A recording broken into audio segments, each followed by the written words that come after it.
প্রকৃতির এক অদ্ভুত সৃষ্টি এই হয়াকার্নোসা। অনেকেই একে আদর করে ডাকেন মোম ফুল বা ওয়্যাক্স প্ল্যান্ট। এর পাতার দিকে তাকালে মনে হবে যেন কেউ খুব যত্নে খোদাই করে বানিয়েছে এই পুরু গাঢ় সবুজ পাতাগুলো। আর ফুলগুলো দেখলে মনে হয় নিখুঁত পোর্সালিন বা মোমের তৈরি ছোট ছোট তারার মেলা বসেছে। সন্ধ্যা নামলেই এই ফুলগুলো ছড়াতে থাকে এক মিষ্টি মায়াবী সুবাস, যা নিমিষেই মনকে শান্ত করে দেয়। এটি মূলত একটি লতানো গাছ, যা আপনার ঘরের বারান্দা বা জানালার গ্রিলকে এক জাদুকরী রূপ দিতে পারে। হয়ার কিন্তু বেশ অনেক ভ্যারাইটি রয়েছে, তবে আমাদের দেশে হয়া কার্নোসা এবং হয়া পিউবিক্যালিক্স সবচেয়ে বেশি পাওয়া যায়, এবং এই দুইটি আমাদের দেশের ক্লাইমেটের জন্য সবচেয়ে উপযোগী। অন্যান্য হয়া কিন্তু আমাদের দেশের ক্লাইমেটে খুব একটা ভালো সারভাইভ নাও করতে পারে। কিভাবে লাগাবেন? এই অপরূপ গাছটি কিন্তু নিজের বাগানে আনা খুব একটা কঠিন কাজ নয়। আশেপাশের যে কোনো নার্সারিতে হয়তো খুব সহজেই পেয়ে যাবেন, অথবা আমাদের থেকেও এই ছোট ছোট চারা সংগ্রহ করতে পারেন। তবে হয়া কার্নোসা সাধারণ মাটিতে খুব একটা ভালো বাঁচে না।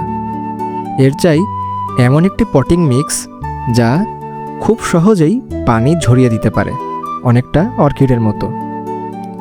সাধারণভাবে এটা প্রকৃতিতে গাছের বাকলে বা ফাঁকফোকরে যে পাতাগুলো জমে থাকে তার মধ্যে জন্মে।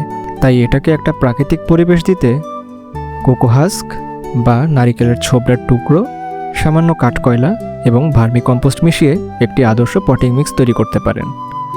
তবে ভার্মি কম্পোস্ট থেকে এর মধ্যে যদি আপনারা পাতা পচা সার দিতে পারেন তবে সবচেয়ে ভালো হয়। ওই যে বলেছিলাম, যেহেতু এটা বড় গাছের বাকলে বা ফাঁকফোকরে জন্মে, তাই এর শিকড়ের খুব বেশি বাতাসের প্রয়োজন। এজন্য এটিকে অর্কিডের মতো একটি পটে রাখলে সবচেয়ে ভালো হয়। এরা কিন্তু খুব বেশি বড় টব পছন্দ করে না। শিকড় কিছুটা আটসাট হয়ে থাকলেই এরা বেশি আনন্দে বেঁচে থাকে এবং প্রচুর ফুল দেয়।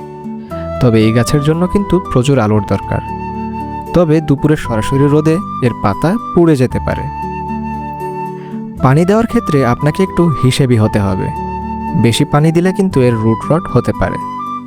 এই গাছে রোগের আক্রমণ হয় না বললেই চলে, তবে মাঝে মাঝে মিলিবাগ বা সাদা পোকা এবং জাপ পোকার উপদ্রব দেখা দিতে পারে। এই পোকাগুলো পাতার রস শুষে খায়। এমন কিছু দেখলে ঘাবড়ে যাবেন না। 1 লিটার পানিতে কয়েক ফোঁটা নিম তেল আর সামান্য একটু শ্যাম্পু মিশিয়ে স্প্রে করে দিলেই কয়েকদিনের মধ্যে পোকারা দূর হয়ে যাবে। আরেকটা বিষয় অবশ্যই মনে রাখবেন, অতিরিক্ত পানি দিলে কিন্তু শিকড় পচে ফাঙ্গাসের আক্রমণ হতে পারে।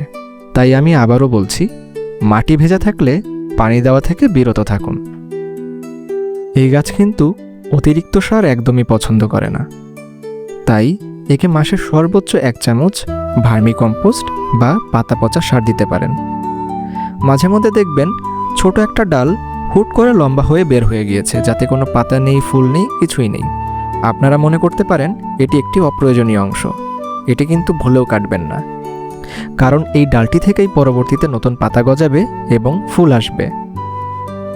হয়া কার্নোসা শুধু একটি গাছ নয়, এটি যেন আপনার ব্যস্ত জীবনের মাঝে এক টুকরো জীবন্ত শিল্পকর্ম। এর মোমের মতো ফুল আর স্নিগ্ধ সুবাস আপনাকে প্রতিদিন প্রকৃতির এক নতুন গল্পের কথা মনে করিয়ে দিবে। একটু ভালোবাসা আর সামান্য একটু যত্ন পেলেই এই লতানো গাছটি আপনার ঘরকে ভরিয়ে তুলবে এক অপার্থিব সৌন্দর্যে। প্রকৃতির এই অপূর্ব উপহারটি আপনার বাগানেও ছড়াক মুগ্ধতা।